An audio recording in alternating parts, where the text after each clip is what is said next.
Fourth angle पर जो भी प्लैनेट पावरफुल हो उस सीजन में बेसफुल रिजल्ट्स आया करते हैं, रीडेबल रिजल्ट्स आया करते हैं। वो सिर्फ हाइप क्रिएट नहीं करेगी कि आप सिर्फ ख्याली पुलाव पकाते रहें, वो प्रॉफिट क्रिएट करेगी। एक प्लैनेट है जो 15 अप्रैल को आपके फोर्थ एंगल पर आएगा। ये वही फोर्थ एंगल है जिस पर मार्स 9 अप्रैल को होगा।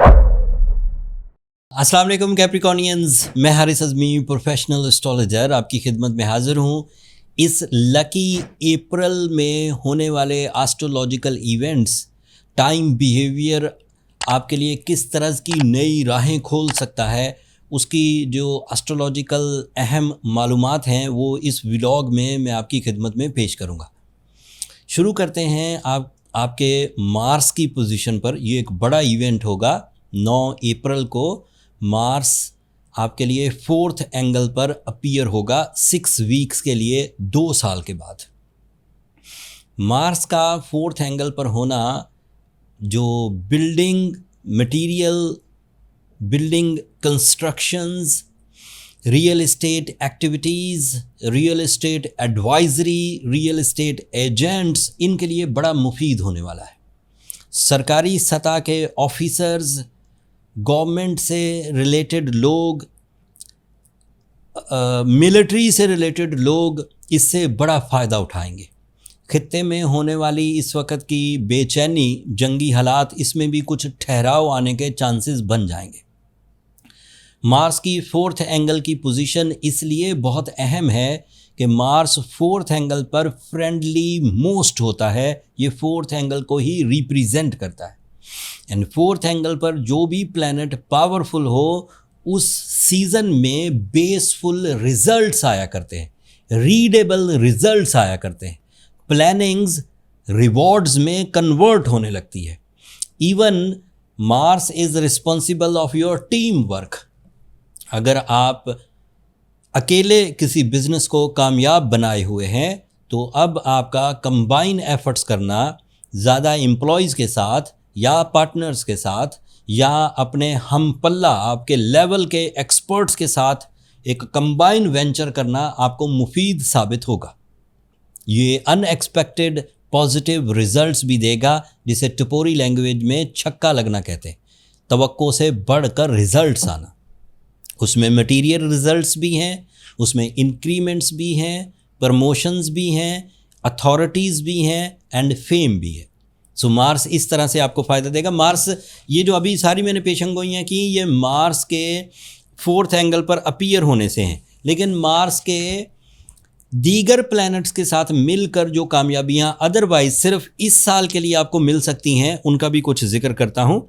आपकी जो फोकसिंग स्किल्स हैं वो सिर्फ हाइप क्रिएट नहीं करेगी कि आप सिर्फ ख्याली पुलाव पकाते रहें, वो प्रॉफिट क्रिएट करेगी। मतलब ये कि आपका हर प्लान इफेक्टिव एंड प्रॉफिटेबल होगा, एक्यूरेट होगा, एग्जैक्टिव होगा, विजन ब्रॉड होगा। दूसरा इसका स्पेशल फ़ायदा ये है कि आपके जो ईगो क्लैशेस हैं आपके कुलीग्स के साथ या किसी कंपिटिटर के साथ या फैमिली के साथ, वो भी रिजॉल्व होंगे and you become a humble, compromative, loving and caring Capricorn. And इसका आखिरी फ़ायदा ये होगा कि ये आपकी जो बॉर्न आइडेंटिटी है, जो आपकी असल शख्सियत है, उसको निखारेगा एंड वो आपकी पहचान बनेगी। दूसरा इवेंट वीनस की शक्ल में 24 अप्रैल को होगा। Venus is a planet of emotions. Venus आपके लिए इसलिए भी इम्पॉर्टेंट है कैप्रिकॉनियंस के क्योंकि ये आपके कैरियर का रिप्रेजेंटेटिव है। वीनस अगर जेमिनी एंगल पर हो तो इससे आपके अंदर मेरिटफुल या कानूनी मामलात को फॉलो करने का दिल करेगा। लापरवाही, गैर जिम्मेदारी, शॉर्टकट्स, इससे आपको बचने को दिल करेगा। आप हकीकत पसंदाना सोच से सही सिमतों में सही फैसले करेंगे, specially in your funds management. अपने एक्सपेंडिचर्स को कंट्रोल कर सकेंगे, अपनी ख्वाहिशों को पूरा कर सकेंगे एंड वीनस क्योंकि इमोशनल साइड पर भी बूस्टअप करता है, तो आप ज़्यादा लविंग एंड केयरिंग भी होंगे। फिर एक और इवेंट है, मरकरी एक प्लैनेट है जो 15 अप्रैल को आपके 4th एंगल पर आएगा। ये वही 4th एंगल है जिस पर मार्स 9 अप्रैल को होगा। सो मार्स अकेला ही आपके लिए आइडेंटिटी को इनफ था, लेकिन फिर भी आपकी पब्लिक इमेज में मरकरी की अपीयरेंस से और ज़्यादा स्पीड इंक्रीज होगी, अट्रैक्शंस इंक्रीज होंगी, मैजिकल कम्युनिकेशंस आएंगी, प्रेजेंस ऑफ माइंड हासिल होगी। And Mercury is also representative of your mind. So आप फोकस्ड, कॉन्सेंट्रेशन के साथ, कॉन्फिडेंस के साथ, अग्रेशन, पॉजिटिव एग्रेशन जैसे फ़िक्रमंदी होती है उसके साथ आप अपनी परफॉर्मेंसेस करेंगे। ये तालीमी सरगर्मियों को भी बढ़ाएगा। इसकी वजह से माइंड प्रेशर्स भी रिलीज़ होंगे, anxiety, over thinking and depression ये ख़त्म होगा। And lastly the major event, सूरज आपके लिए 20 अप्रैल को आपके 5th एंगल पर अपीयर होगा।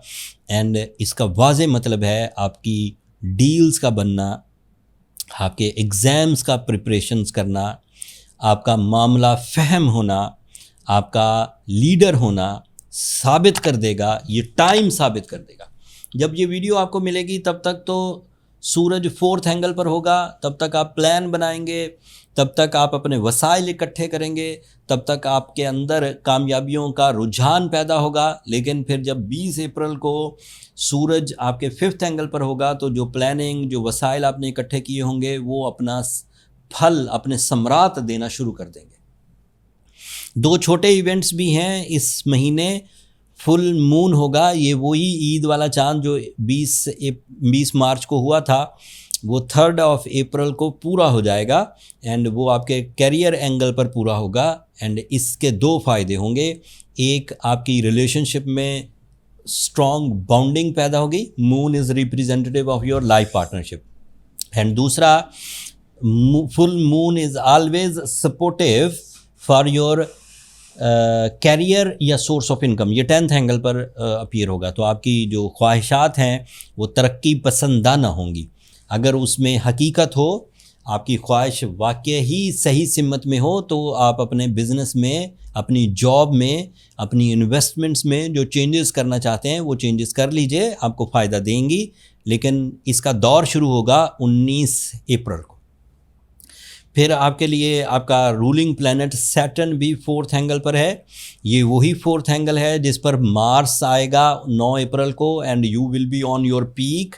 ये वही 4th एंगल है जिस पर मैरिटफुल डिसीजंस के लिए मरकरी आएगा, और ये वही 4th एंगल है जिसमें आपकी नेचर का प्लैनेट, आपकी नेचुरल स्किल पैकेज का प्लैनेट ऑलरेडी पॉजिटिव चल रहा है, जिससे आप चीज़ों को अच्छे अंदाज से जज कर सकेंगे, डिसीजन ऑन टाइम ले सकेंगे, अपॉर्चुनिटीज़ को रिवॉर्ड्स में कन्वर्ट कर सकेंगे, आसान रास्ते हासिल कर सकेंगे। एक अपॉर्चुनिटी दूसरी अपॉर्चुनिटी को जन्म देगी, एंड आप तेज़ी से तरक्की के लिए इन अपॉर्चुनिटीज़ को मिस करने की बजाय ग्रैब करने की कोशिश करेंगे। कोई एक पॉइंट, कोई एक इवेंट भी ऐसा नहीं है कैप्रिकॉर्नियंस जिसके बारे में मैं ये इत्तला दूं कि यहाँ से आपको मोहतात रहना चाहिए। इसके बावजूद कोई वीक कैप्रिकॉर्नियन अपने अग्रेशन में उलझा हुआ, अपनी हेल्थ क्राइसिस में उलझा हुआ, या फिर अपनी किसी अदरवाइज़ प्रॉब्लम में उलझा हुआ कैप्रिकॉर्नियन अगर इतने लकी फेज़ को यूज़ ना कर पा रहा हो, तो रेमेडी के तौर पर मेरे 2 सजेशंस हैं, 2 प्रिस्क्रिप्शंस हैं। इसको फॉलो कर लेने से उस इंडिविजुअल की सेंसिटिविटीज़, उस इंडिविजुअल कैप्रिकॉर्न की सेंसिटिविटीज़ रिपेयर हो जाएंगी। उसमें से पहली रेमेडी मजहबी नौयत की है। सूरह शम्स की तिलावत की जाए दिन में 5 दफ़ा, इससे इत्मीनान कल्ब हासिल होगा। अल्लाह ताला का ज़िक्र किसी भी अंदाज में हो, दिल में इत्मीनान तो पैदा होता है। ये अल्लाह ताला का खुद का वादा है, अला बिज़िक्रिल्लाह तत्माइनुल कुलूब। ये झूठ बात नहीं है। ये जिसने इत्मीनान नाम की चीज़ पैदा की है, जिस खालिक ने दिल पैदा किया है, वही ये बता रहे हैं कि ख़बरदार हो जाओ, दिलों का इत्मीनान सिर्फ़ अल्लाह की याद में है। और अगर सूरह शम्स पढ़ी जाए तो तो अल्लाह की याद भी हो गई और ये ट्रीटमेंट भी हो गया। एंड बीइंग अ कैप्रिकॉर्नियन अपनी सलाहियतों को फास्ट पॉलिशिंग के लिए, फास्टली प्लानिंग के लिए, अफेक्टिविटी के लिए, ज़्यादा मेच्योरिटी के लिए ब्लू सफ़ायर ज़रूर यूज़ करिए, फ़ाइन क्वालिटी ब्लू सफ़ायर। अगर आपका एज ग्रुप 25 साल से 30 साल के दरमियान है तो 8 कैरेट काफ़ी है, लेकिन if you can afford so it is my emphasise कि आप 10 कैरेट यूज़ करिए, वो मोर देन इनफ है, वो फिर किसी भी सिचुएशन में काफ़ी होगा। अच्छी क्वालिटीज़ के ब्लू सफ़ायर साउथ अफ्रीका से, श्रीलंका से आते हैं। श्रीलंकन तो 3 कैरेट भी काफ़ी होगा। अगर आप एक ऐसे कैप्रिकॉर्नियन हैं जिसको स्टोन आइडेंटिफिकेशन का तजर्बा है, स्टोन बाइंग के लिए, रिफ्लेक्टिव इंडेक्स के लिए, स्टोन ग्रेविटी चेक करने के लिए आपके पास नॉलेज है, तो फिर आप अपने इर्द गिर्द जो भी ब्रांडेड या अच्छे स्टोर्स हों जिन पर एतमाद किया जा सकता हो, वहाँ से बाय करिए। बट अगर आप एक ऐसे कैप्रिकॉर्नियन हैं जिसने फर्स्ट टाइम, पहली दफ़ा इस नॉलेज के बाद स्टोन बाय करना है एंड उसे किसी भी तरह का कोई तजर्बा नहीं, तो हमने आपकी सहूलत के लिए एक टीम कई सालों से हायर की हुई है, जो दुनिया के मुख्तलिफ ममालिक में जहाँ से स्टोन माइंस होते हैं वहाँ अपने जिमोलॉजिस्ट हायर किए हैं। जिमोलॉजिस्ट वो पर्सनैलिटी होते हैं जो स्टोन आइडेंटिफाई करते हैं, फिर उसकी कानूनी मामलात के लिए, उसे इंपोर्ट करने के लिए, फिर उनको लिस्ट करने के लिए, फिर यहाँ से उसे ट्रांसपोर्टेट करने के लिए, सब एक प्रॉपर टीम वर्क एस्ट्रोजेम्स के ऑनलाइन स्टोर पर मौजूद है। आप वहाँ ऑर्डर कर सकते हैं एंड स्टोन कुछ ही दिनों में, हीलिंग स्टोन कुछ ही दिनों में आप तक पहुँच जाएंगे। कैप्रिकॉर्नियंस, मैंने अपने टिपिकल अंदाज में लकी अप्रैल को हर तरह से डिफ़ाइन करने की कोशिश की। जितनी भी नई नेमतें अल्लाह ताला की तरफ से आपकी कामयाबी के लिए खुलने वाली हैं, एस्ट्रोलॉजिकल रूल बुक के मुताबिक उसे डिफ़ाइन किया। उम्मीद है इसमें आप ज़्यादातर चीज़ों को समझ चुके होंगे और आपके ज़्यादातर सवालों का जवाब भी हो चुका होगा। बट फिर भी कोई ऐसी फील्ड जो इसमें इस व्लॉग में मैं डिफ़ाइन नहीं कर सका और आप उस फील्ड से रिलेटेड कोई सवाल पूछना चाहते हैं तो आप कमेंट्स में इजहार कर दीजिएगा, मैं वहीं पर उसका आंसर कर दूंगा। अपनी दुआओं में मुझे और मेरी टीम को याद रखिएगा। चैनल को सब्सक्राइब कर लीजिएगा। कैप्रिकॉर्नियंस, आप लोगों की सब्सक्रिप्शन हमारी हौसला अफजाई की वजह बनती है। अगले टॉपिक तक के लिए अब मुझे इजाज़त दीजिए। अल्लाह ने के बाद।